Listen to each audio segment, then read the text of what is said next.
예, 안녕하세요. 이현종입니다. 예. 자, 이제 어느덧 시간이 흘러서 소방시설의 구조 원리에 대해서 이제 기본 원리를 좀 이해해보고 좀 문제를 풀어보면서 우리 소방시설관리사 1차에 관련된 내용을 좀 한번 알아보도록 하겠습니다. 자, 소화설비죠. 소화설비. 이제 소화설비는 우리 이제 수계 소화설비가 있고 가스계 소화설비가 있고 또 이제 소방 전기와 관련된 이제 설비들이 쭉 나오게 되어 있죠. 그래서 맨 처음에 이제 소화 설비라고 하면 이제 수계 소화 설비가 쭉 나오게 되어 있습니다. 그래서 이제 소화 기구, 그 다음에 옥내 소화전, 그 다음에 옥외 소화전, 스프링클러 설비, 물 분무 포소화 설비, 뭐 이렇게 쭉 나가게 되겠죠. 예. 그 중에서도 맨 처음에 나오는 소화 기구, 소화 기구에 대해서 좀 알아보도록 하겠습니다. 그래서 NFSC 101이 소화 기구 및 자동 소화 장치죠. 자동 소화 장치 제일 먼저 나오는 거, 즉 소화기예요. 소화기, 그죠? 자, 소화기는 이제 뭐 정의를 쭉 읽어 보시면 되겠고, 소화기는 크게 소화기구는 크게 이제 세 가지로 분류가 됩니다. 세 가지로 우리가 분류를 할 수가 있다. 맨 처음에 1번 어떤 걸로 분류를 하느냐? 이 소화기 자체 내에 가압하는 방식이에요. 가압 방식에 따라서 소화기를 분류한다.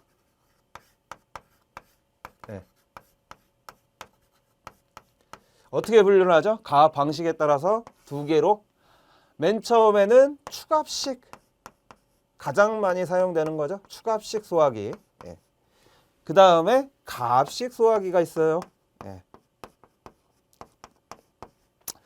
자, 가압식과 축압식 두 개가 있는데, 그럼 두 개의 차이점은 뭐냐? 자, 축압식은 소화기 내부에 직접적으로 N2나 CO2 이런 불활성 기체들을 직접 가압을 해버리는 거예요. 즉, 소화기 자체 내부가 이렇게 있겠죠. 여기에 이제 이렇게 호스가 달려져 있고, 여기에 우리가 레바가 있겠죠. 이렇게 이거를 잡아 당기게 되면 소화기 약재가 일로 나오는 거죠. 그런데 축압식은 이 자체 내에 소화 약재를 집어넣고 여기에 N2 가스로 가압을 해버린다고요. 이 자체 용기 내부에서. 자, 그런데 가압식은 어떻게 되어 있느냐? 여기에 가압 용기를 집어넣는 거예요. 소화 약재만 넣고 여기는 가압을 안 해요. 소화기 자체 내부에서. 그래서 여기에 N2 가스를 집어넣는 가압 용기가 설치가 되어 있다. 그게 가압식이다. 그래서 레버를 누르게 되면 이 가압 용기가 깨지면서 N2 가스가 나오겠죠. 그러면서 가압을 해줘서 그때부터 이제 소화기 약재와 가압 때문에 이쪽 혼으로 나오는, 이걸 혼이라고 하는데, 호스를 통해서 이제 소화 약재가 나오는 거죠. 그런 차이점이 있다. 축압식은 바로 가압식은 가압 용기가 있어서 가압해 주는 거다. 자, 그러면 두 개의 차이점은 뭐냐? 어떻게 구분하냐? 우리 이 안쪽은 우리가 볼 수가 없잖아요. 그죠? 그러니까 가압 용기가 들어있는지 그냥 자체적으로 가압을 하고 있는지 모른다고요. 그러면 축압식과 가압식 소화기를 어떻게 분류를 하느냐? 여기에 지시 압력계가 있는지 없는지만 확인하시면 돼요. 지시 압력계가 있으면, 지시 압력계, 즉 이 소화기 자체 내부의 압력이 어느 정도 있느냐, 그거를 확인할 수 있는 지시 압력계가 있거든요. 이게 지시침이 있는 이런 지시 압력계가 있는 거는 축압식 소화기고요. 지시 압력계가 없으면 그거는 가압식 소화기다. 알았죠? 이제 이해됐죠? 확실히. 그래서 이 지시 압력계의 지시침이 축압식은 어느 정도의 압력 범위를 가지고 있어야 돼요. 정상적인 압력 범위가 0.7 메가파스칼에서 0.98 메가파스칼이죠. 초록색으로 되어 있는 부분이죠. 이렇게 지시 압력계가 있으면 이렇게 초록색으로 이렇게 표시가 되어 있어요. 그러면 이 지시침이 이 초록색 부분에 딱 있어야지만 정상적으로 압력이 가해지고 있다라는 거예요. 그래야지 적절하게 소화약제가 가압이 돼서 소화약제가 나온다라는 겁니다.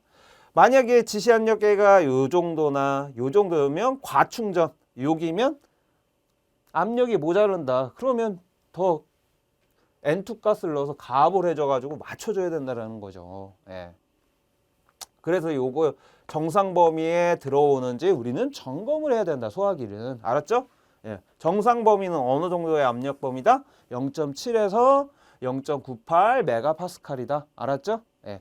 만약에 이거를 킬로그램 폴스 제곱 센티미터로 한다 그러면 7에 킬로그램 폴스 제곱 센티미터에서 9.8 킬로그램 제곱 센티미터의 범위가 되겠죠. 뭐 이거야 뭐 다 아실 거 아닙니까, 여러분들, 그죠? 예, 10 곱해주면 되는 거죠. 메가파스칼에서. 예. 이렇게 구분을 할 수가 있다. 그리고 우리 소화기의 내용연수.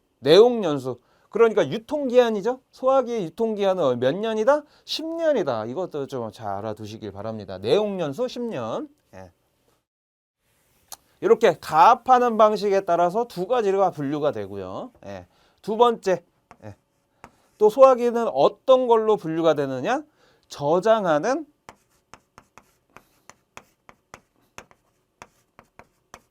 약재의 종류에 따라서, 예. 약재의 종류에 따라서 분류를 합니다. 여기에 들어가는 약재는 우리가 가스 소화약재가 들어갈 수가 있겠죠? 그죠? 예. 예. 가스, 그 다음에 분말이 들어갈 수가 있겠죠. 예. 분말. 예. 그 다음에 물. 그 다음에 기타 소화약재들이 들어갈 수가 있다. 예. 자, 가스에는 우리 뭐 당연하지. 이산화탄소하고 할론하고 또 할로겐 화합물의 불활성기체. 예. 그 소화약재가 들어갈 수가 있다. 그거를 우리는 가스 소화기라고 한다. 가스 소화기. 또 분말은요. 중탄산 칼륨, 중탄산 염류라고 해야겠죠. 중탄산 염류. 그 다음에 인산 염류. 예, 두 개가 들어갈 수가 있죠. 그래서 1, 2, 3종까지 분말 소화기로 사용이 가능하다. 그래서 분말 약재가 들어가면 분말 소화기. 그죠? 예. 물이 들어가 있으면 물 소화기 또는 포 소화기도 물 소화기에 들어가 있는 겁니다. 포 소화기도 있고 강화액 소화기도 있고요. 그죠? 예. 뭐 기타에는 뭐 고체 에어로졸 소화기, 예, 그런 게 있겠죠? 예. 뭐 그렇게 알아두셨으면 합니다. 들어 저장하는 약재 종류에 따라서 소화기를 분류가 할 수 있다. 그 다음에 세 번째, 또 뭐로 분류를 한다? 능력 단위에 따라서. 능력 단위에 따라서 어떻게 분류를 해요? 소형이냐 대형이냐, 예. 이렇게 분류를 하는 겁니다. 지금 여기에 나와 있는 내용인 거죠. 예. 능력 단위에 따른 분류.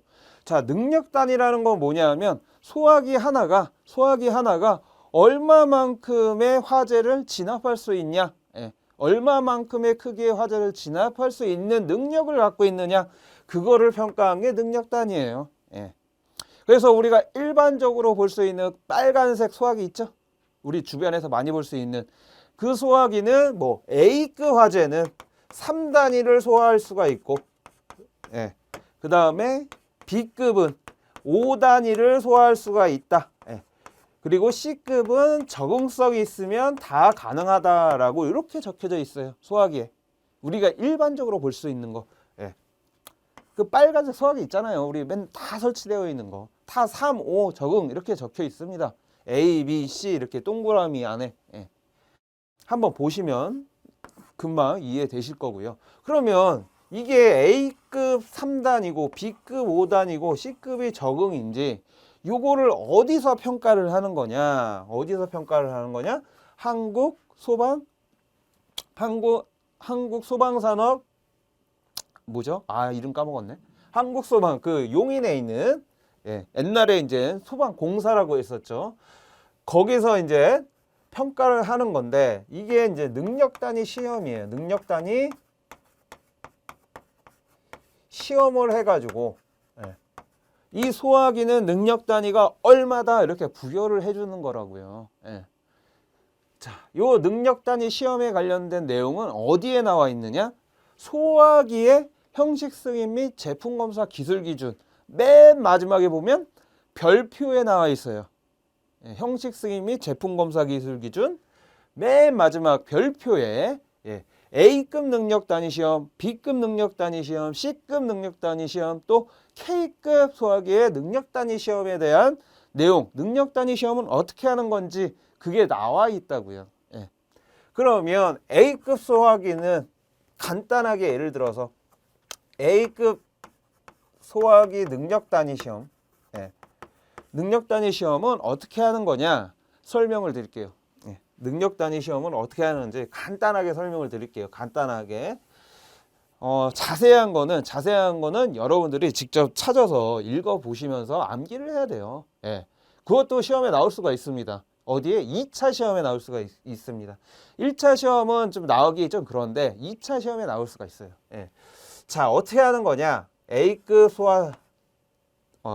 소화기 능력 단위 시험.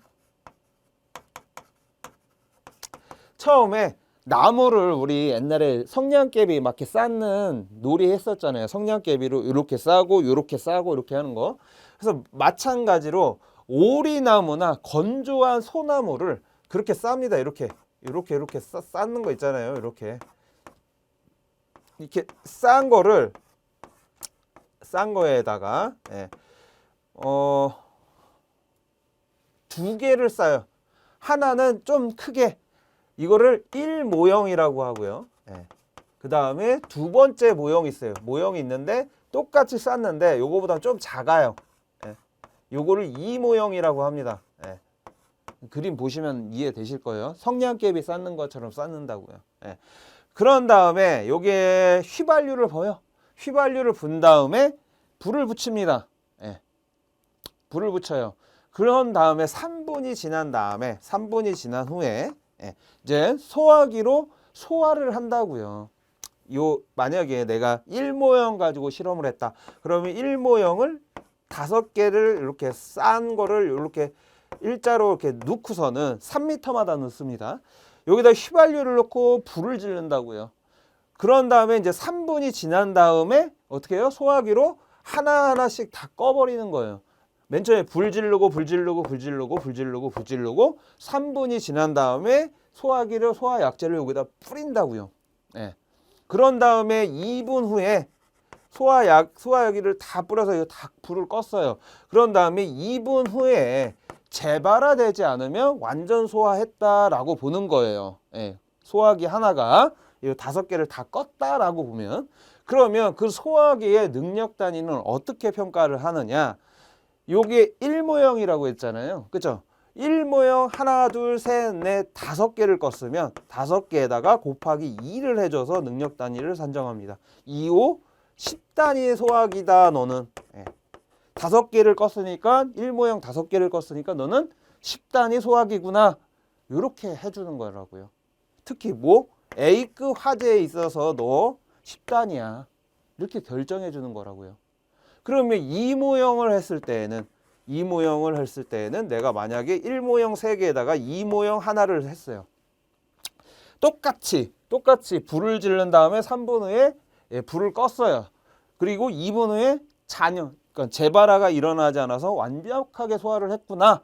그러면 이때는 어떻게 계산이 되느냐? 능력 단위 계산이 어떻게 되느냐? 1모형이 3개죠. 1모형 3개. 그러면 2 곱하기 3개. 예. 2모형은 무조건 플러스 1이에요. 플러스 1. 알았죠? 예. 그러면 2, 3은 6에다가 플러스 1이니까 너는 7단이구나. 예. 이렇게 하는 겁니다. 그래서 2모형으로 같이 실험을 할 경우에는 플러스 1을 해주는 거다. 알았죠? 요거는 대략적으로 이제 선택을 해주는 거예요. 이게 만약에 다 소화를 했는데 더 소화를 할 수 있다 그러면 하나 더 만들어 가지고 또 시험하는 거면 하면 되는 겁니다. 알았죠? 예. 무슨 말인지 이해되셨죠? 예. 이렇게 해서 이제 소화 능력 단위 시험을 하고요. B급은 이제 그 표가 있는데 그 표에 따라서 실험을 해가지고 B급 능력 단위 시험을 하고요. 모형 단위 수치라고 하죠. 그거는 B급 소화기 능력 단위 시험 여러분이 찾아서 한번 읽어보시고요. 좀 길어요. 예. 그리고 이제 C급은 어떻게 하냐? C급 요게 이제 C급 화재 소화기 능력 단위 산정하는 게 요게 이제 우리 뭐냐? 필기에 나올 수가 있다고요. 이거 좀 적어주세요. 얘는 C급 화재가 되려면 어떻게 해야 된다고 했죠? 전기 기기나 기구가 통전 중인 상태에서 화재가 발생이 돼야지만 C급 화재로 우리가 해준다고 했었잖아요. 그죠? 예. 그럼 C급 단위에 대한 우리 능력 단위 시험은 어떻게 하는 거냐? 예. 일정한 거리를 띱니다. 어떻게? 50cm를 이격한다든지 아니면 90cm를 이격을 합니다. 그런 다음에 전류, 우리가 교류죠. A씨면 교류죠. 교류 전류를 흘려준다고요. 예. 그래서 얘는 AC 얼마냐면 35 플러스 마이너스 3.5의 킬로볼트라는 전압으로 예, 전류를 흘려주고요. 얘는요. 얘는 100인가요? 맞죠? 예. 100 플러스 마이너스 10의 10킬로볼트라는 교류 전압을 흘려준다고요. 요만큼 이격을 시킨 다음에 그랬을 때 얘네가 흘려주는 전류, 통전 전류가 얼마냐? 통전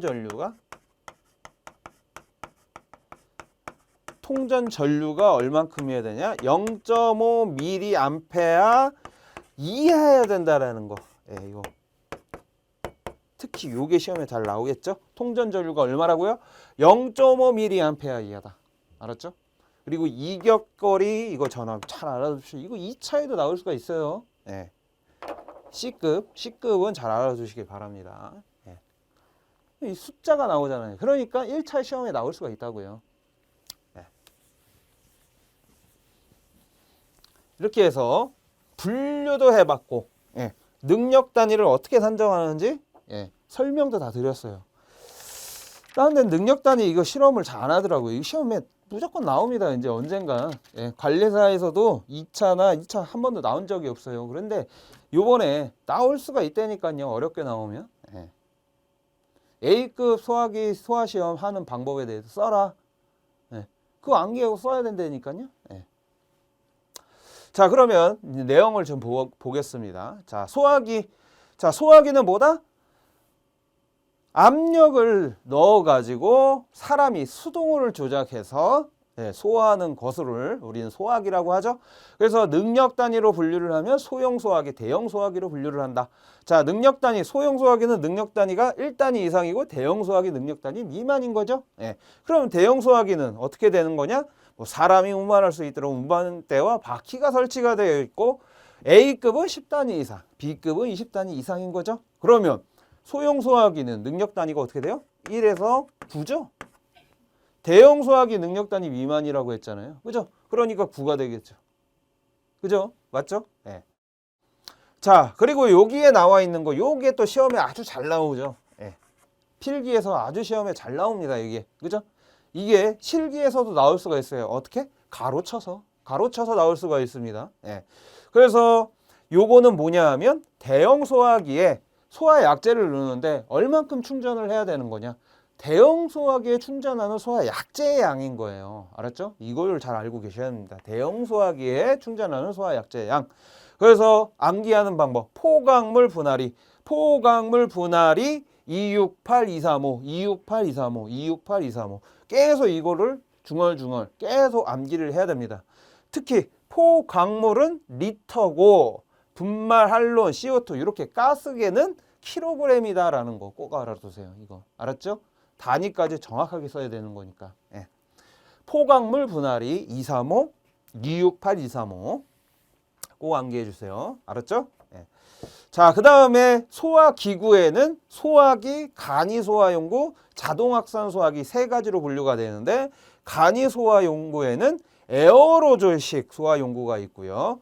파리약 같은 거 있어요. 파리약 같이 생겨가지고 우리 파리약 있잖아요. 그게 소화기예요. 이렇게 쫙 누르면 하얀 소화 약제가 쫙 나갑니다. 대부분 강화액을 쓰고 있고요. 분말도 사용 가능합니다. 그 다음에 투척용 소화용구는 어디서 많이 볼 수가 있어요? 투척용 소화용구. 예. 우리 역사에 가면 이런 거 많이 보이죠? 이렇게 캐비넷, 투명색 캐비넷에 뭐가 이렇게 물통 같은 게 이렇게 설치되어 있는 거 보셨을 거 아니에요. 그게 투척용 소화용구입니다. 알았죠?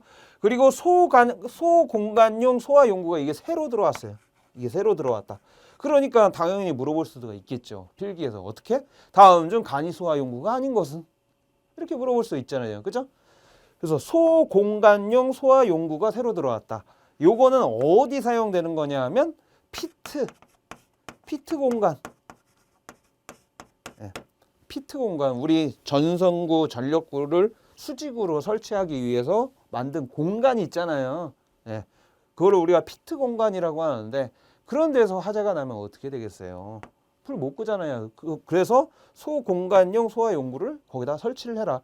그래서 소화기 같은 거를 벽에다 붙여놓고 예, 거기에 감지기하고 뭐 제어부 설치해가지고 예, 소화약제 나오도록 만든 겁니다. 예. 그 다음에 소화약제 위의 것을 이용한 소화용구라고 나왔죠. 그럼 소화약제 이외의 것은 뭐가 있어요? 마른 모래, 팽창 진주암, 팽창 질석 요 세 가지 있죠? 예, 그거를 말하는 겁니다. 예. 자, 그 다음에 소화기구에는 이제 자동 확산 소화기가 있는데 자동 확산 소화기는 어떻게 생겼죠? UFO 동그랗게 생겼잖아요. 그래서 어디 펜션 같은 데 놀러 가면 그 주방 위에 동그랗게 달려져 있잖아요. 그게 자동 확산 소화기입니다. 자, 자동 확산 소화기는 얘는 수동이 아니라 자동이에요. 스스로 열을 감지를 해가지고 예, 자동으로 소화약제를 뿌려주는데 넓은 공간이 아니라 작은 공간, 국소적으로 소화하는 소화기다. 알았죠? 예. 이렇게 이해해 주시면 되겠습니다. 세 개가 있다. 소화기구는 소화기, 간이 소화용구, 뭐요? 자동 확산 소화기. 알았죠? 꼭 알아두시길 바랍니다. 그래서 자동 확산 소화기하고 자동 소화 장치하고 헷갈리시면 안 돼요. 자동 소화 장치하고 자동 확산 소화기하고 알았죠? 자동 확산 소화기는 수동 소화기에 속하는 겁니다. 소화기구에 속하는 거예요. 네. 자, 그 다음에 자동 소화 장치가 있죠? 자, 자동 소화 장치는 종류가 몇 개? 6가지로 분류가 된다. 그래서 주상, 가분, 곡해. 저는 이렇게 안겨있어요. 주상, 가분, 곡해. 주상, 가분, 곡해. 얘네는 자동으로 소화약제를 방사를 하는 거예요. 자동으로 열을 감지를 한 다음에. 그죠?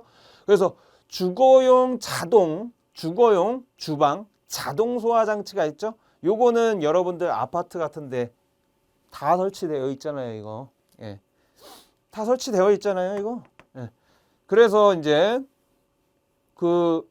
우리가 조리하는 그런 열을 발생시키는 기구라고 하죠. 인덕션이나 가스레인지 위에 덕트가 이렇게 후드나 이렇게 덕트가 위에 설치가 되어 있으면 거기에 방출구가 설치가 되어 있고 그 위에 캐비넷 열어보면 거기에 소화기 같은 게 하나가 쭉 이렇게 달려져 있어요. 그 약재 저장하는 저장 탱크죠. 예, 저장 용기죠. 탱크가 아니라. 예, 저장 용기가 설치가 되어 있다. 그 다음에 수신부가 깜빡깜빡깜빡해. 초록색 불이 깜빡깜빡하고 있습니다. 예. 그래서 요런 정의 같은 거 이거 다 암기해야 돼요. 이거 2차 시험에도 나올 수가 있어요. 이거 적으라고 나올 수가 있죠. 그죠? 당연하게 나올 수가 있습니다. 예. 상업용은요, 우리 음식점 같은 데 설치하는 주방 자동 소화 장치예요. 그죠? 예. 그 다음에 캐비넷형은 소화약제를 캐비넷 형태의 소화장치에서 방사시키는 거고, 그 다음에 가스 분말, 고체 에어로졸 자동 소화장치도 있다라는 거. 특히 고체 에어로졸 소화장치가 요번에 화재 안전기준에 새로 들어왔죠. 네. 고체 에어로졸 소화장치. 소화장치와 자동 소화장치는 좀 다른 거예요. 네. 그래서 6개 좀 내용, 정의까지 완벽하게 암기해야 됩니다. 이거 시험에 나올 수가 있습니다. 2차 시험에. 자, 그래서 주거용 자동 소화 장치는 이렇게 생겼죠. 그래서 여기가 이제 가스레인지예요. 가스레인지나 인덕션. 그래서 인덕션 때문에 아까 인덕션 때문에 여기 열원이 옛날에는 가스만 있었는데 여기에 전기까지 들어갔다. 요새 인덕션 많이 사용해서 인덕션은 전기 사용하는 거잖아요. 그래서 전기를 자동으로 차단할 수 있어야 된다라는 겁니다. 알았죠? 예. 그래서 문구가 이렇게 또 바뀌었습니다. 다시 보게 되면 여기가 인덕션이나 가스레인지고 여기 위에 이게 후드나 덕트가 이렇게 설치가 되어 있잖아요. 그죠?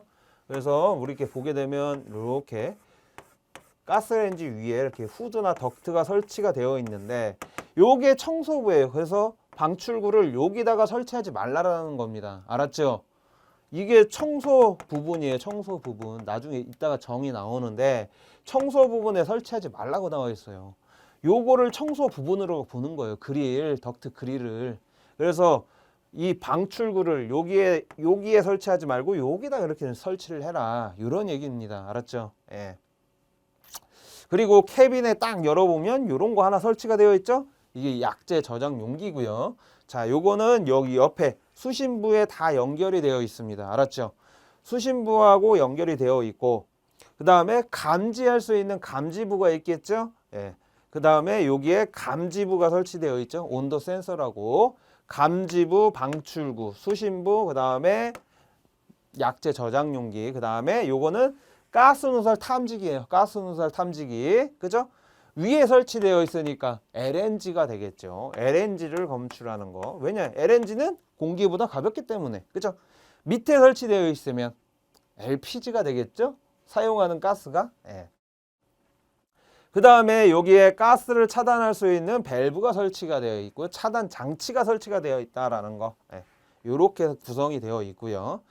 그리고 상업용 주방 자동 소화 장치는 이렇게 조리대가 엄청 많아요. 이런 조리대에서 웍으로 막 이렇게 조리하잖아요. 우리 중국집 가보면 그런 중국집 같은 데에는 우리가 기름, 우리 식용유 같은 거 많이 사용하잖아요. 그런 기름때들이 이런 덕트 안에까지 다 들어갈 수가 있다고요.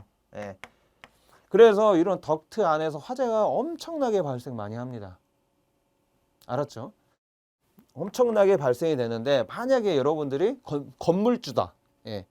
우리가 원하는 건물주다 그러면 만약에 건물주 안에 뭐 중국집이 있어서 이런 덕트 같은 거를 설계를 했다. 그러면 이 화재 보험 들 때 이 덕트를 깨끗하게 할 수 있는 그런 조약을 하나 넣어놔야 된다고요.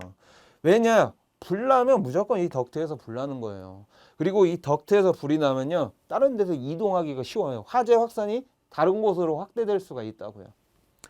예. 그런데 우리 덕트 안에다가 우리 감지기도 설치 안 하지. 또 소화할 수 있는 것도 없어요. 덕트 안에. 우리 설치 안 하잖아요. 예.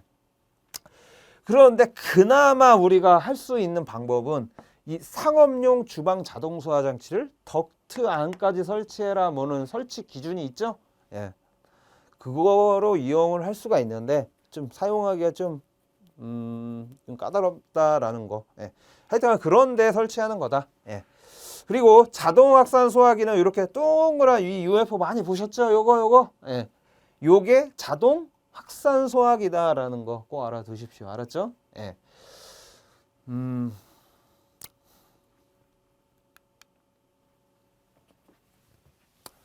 그리고 가스 캐빈의 분말 고체 에어롤줄이 이렇게 생겼는데 가스 자동 소화 장치는 용기 안에 가스가 들어가 있는 거예요. 그죠? 예. 뭐 이산화탄소, 할론, 할로겐 화합물, 불활성 기체 어떤 게 들어가 있겠죠. 중요한 거는 얘네는 N2 가스로 가압을 안 해요. 소화기처럼. 이 가스에 자체 증기압이 있기 때문에 걔네 그 자체 증기압으로 방출이 가능하다. 예. 그죠? 예. 그런 장점이 있다. 예. 그런데 위험하죠. 그죠? 그게 단점이죠. 예. 캐비넷 형태는 이 캐비넷 안에다가 이렇게 예.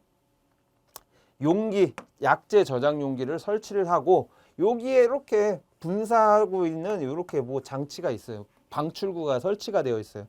대부분 우리 종합방개실 같은데 이런 거 설치가 많이 되어 있습니다. 캐비넷형 자동소화 장치. 자, 분말 자동소화 장치는 이게 아까 제가 말씀드렸던 피트층 같은데 옛날 소공간용 소화 장치 있죠? 예. 그런 게 분말 자동 소화 장치 이런 게 많이 설치가 되어 있다고요. 예. 그리고 고체 에어로졸 소화 장치는 요런 분유통 같은 데에서 밑에 뻥뻥 뚫려져 있죠. 예. 그래서 요게 만약에 감지부가 열을 감지를 하면 여기서 이렇게 가스가 확 나온다고요. 그러면 여기 안에 저장해 놓는 가스는 대부분 무슨 약재를 넣어 놓느냐? KNO3라고 예. 예. 지락칼륨 예. 이렇게 얘기를 하죠. 예. 질산칼륨이죠. 질산칼륨. 예. 요거 아니면 K2CO3 요런 약재들을 여기다가 집어넣습니다. 알았죠? 예.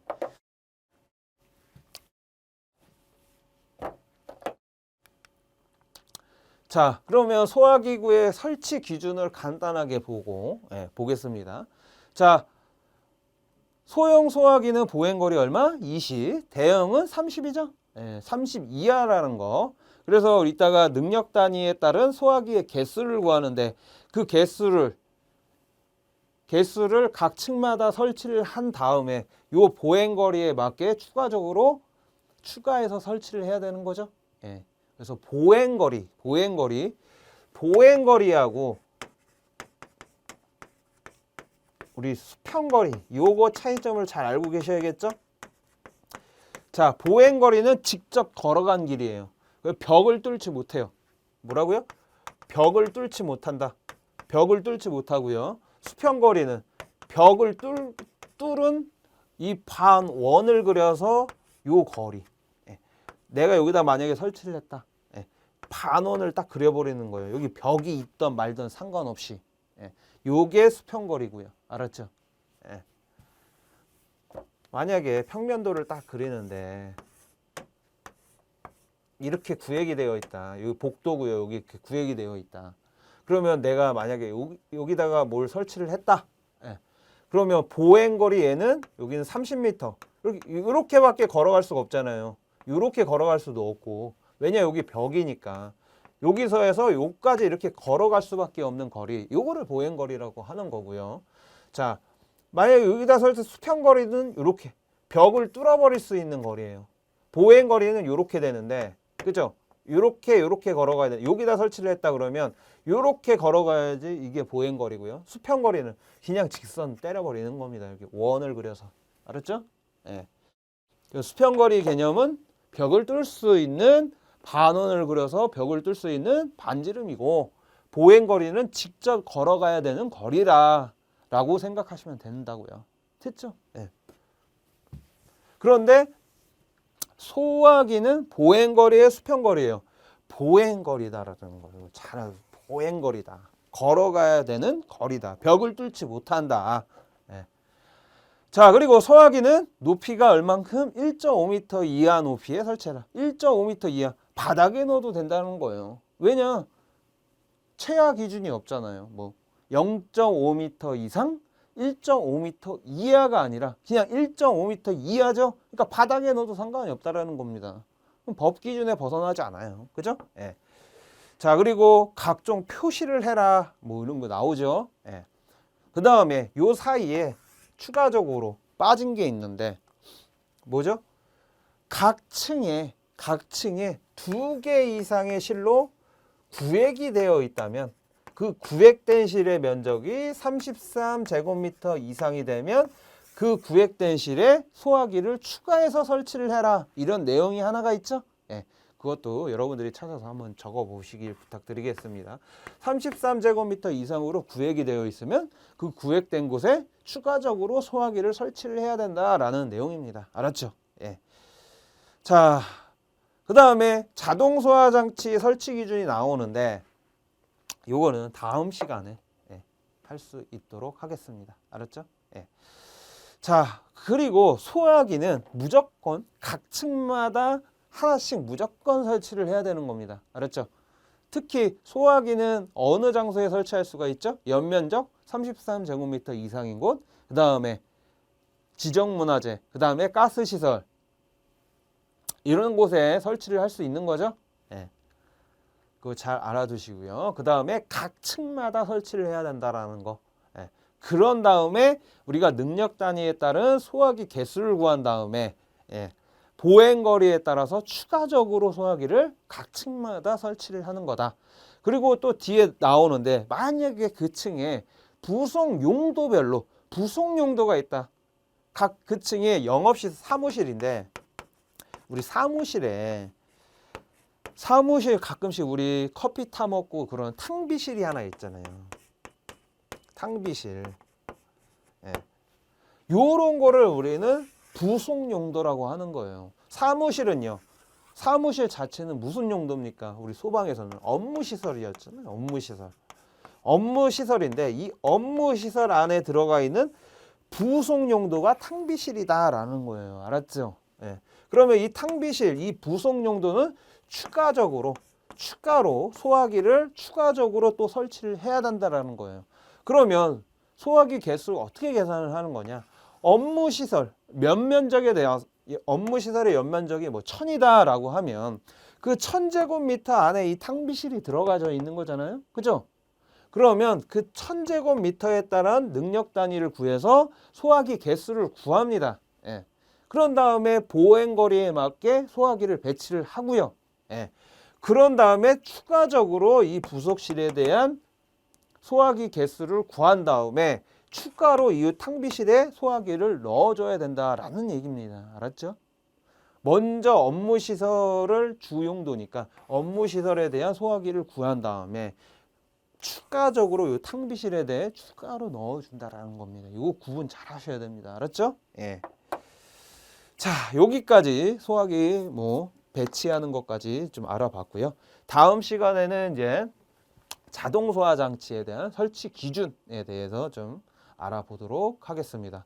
자, 다음 시간에 좀 소화기 개수 구하는 이런 문제들이 좀 많이 나오기 때문에 여러분들이 좀 집중해서 좀 알아봐 주시길 부탁드리겠습니다. 그러면 다음 시간에 또 만나 뵙도록 하겠습니다. 감사합니다.